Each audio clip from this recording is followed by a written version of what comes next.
How's it going, everyone? Daxellz here, and today we are reacting to another video game Dunkey video, reacting to Should You Buy a PS5? Question mark. Let's get straight into it. And away we go. Should you buy a PS5? People have been asking me this question for years. Well, you probably can't because it's sold out, and you probably couldn't pre-order it because that was a train wreck. But maybe next year, you'll be at Target, you know, you're buying a bag of Cheetos, and you'll see a PS5 sitting there on the shelf. Buy 8K though. Wait, champ. Eventually. First, let's talk about the most boring part of the PS5, the hardware. Back in the day when you jumped from the Super Nintendo to the PlayStation, that was crazy. 2D to 3D, that was a huge leap forward in technology. Then PS1 to PS2, this was not as dramatic, but it was still pretty crazy. Fun, dude. My mom gave me PS2 for Christmas, and I could not believe how realistic those games looked. To me, that was it. There was no way for video games to look better than Madden 2001. And to some extent, that was kind of true. The jump from PS2 to PS3 was very underwhelming. The big thing was HD resolutions, except most people didn't even own an HD television. On top of this, there were already hundreds of PS2 games that looked significantly better than any of the PS3 launch titles. The jump from PS3 to PS4 was even smaller, and the jump from PS4 to PS5 is possibly the smallest yet. Look at this comparison between 1080p and 4K. Can you actually tell me which of these screenshots is in 4K? No. You can. Oh, you can? Because that's just a 1080p screenshot of The Witcher 3. Oh, you busted, boy. Check out this your list of baited games. These are some of the best games on the PlayStation 4. And these are the games that could probably run on a PlayStation 3. Raw computation no longer equates to fancy graphics. The PS4 can run God of War, but how many games look like God of War? There's like 3. Actually true. Actually true. Within reach of most major game studios. Halo Infinite is rumored to be the most expensive video game ever created. Then they actually showed the game and they started comparing it to Xbox 360 screenshots. I can't get excited about computer chips anymore. I'm sorry. What is cool about the PS5 is the controller.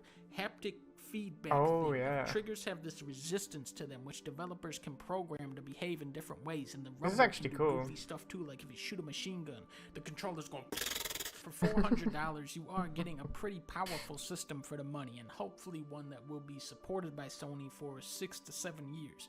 I am concerned about the hard drive though. You're only getting about 650 gigabytes of storage, so you're gonna run out of space fast with these big ass games coming out. But let's cut the bullshit, okay? Let's talk some real talk.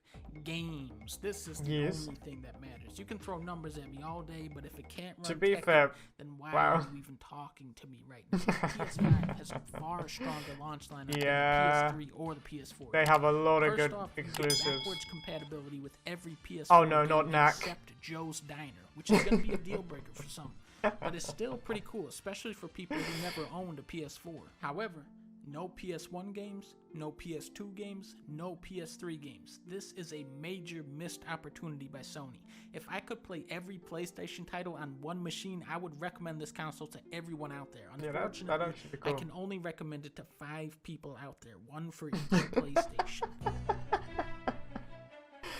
Launch titles, Sackboy's Big Adventure. From the trailer, this looked like a knockoff Mario 3D world. And after playing through the first world, yeah, this is exactly that. Except you run really slow. Even though it is a $60 game, it's probably not fair to compare this up against Mario. I would compare it more against the Crash Bandicoot 4 that came out last month, and that game had some really detailed atmospheric levels. Psychonauts 2 will come out someday, and we also have the new Ratchet & Clank game coming to PS5, so 3D platformers are coming back. There's a special version of Devil May Cry 5 for PS5 that I want to check out. This is one of the best games Capcom has ever done. Assassin's Creed is made by the people who make Assassin's Creed, so you probably don't want to play that. Demons and Souls. Now, this is a weird one. For a lot of people, this is the game this was actually... Yeah, except this was popping off on PS3 Twitch. Game from 2009. The graphics it's a remaster. look phenomenal, but from what I understand, the gameplay is fundamentally unchanged, which means all of the stuff that makes this game great is here, and all of the stupid, broken-ass bullshit is also here. Unlike Sackboy in Spider-Man, this is not cross-platform. It is a PS5 exclusive. Even though PS4 could definitely run this game, Sony is positioning Demon's Soul as the system-selling game for now. Call of Duty 17 Black Ops 5 Cold War is kind of similar to Demon's Souls in that it's a 13-year-old game with new graphics.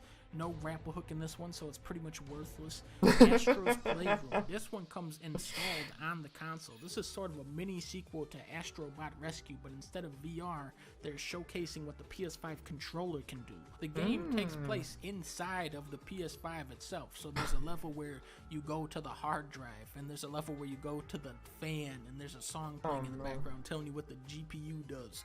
It's weird. It's like a playable commercial, but it's a very cool commercial. Your prize for doing side missions is that you get the network adapter for PS2, or you can win the stupid ass multi-tap. And there's a lot of references to all different PlayStation games. Sly Cooper's in there, Metal Gear, Ape Escape, Death Stranding, Tekken. There's like 90 different games to find. So yeah, this is probably the best tech demo ever produced. Then we got Spider-Man. Other Spider-Man is Spider-Man this time. And the other Spider-Man oh my God. is the other Spider-Man from the movie. But not the good movie, the stupid movie. This is the first game most people get on PS5 to play. And gameplay-wise, you know, the feeling of being the Spider-Man is always there.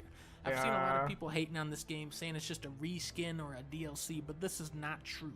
This game is much, much better than the original, because if you go around the map, you can find a collectible toy of big wheels. So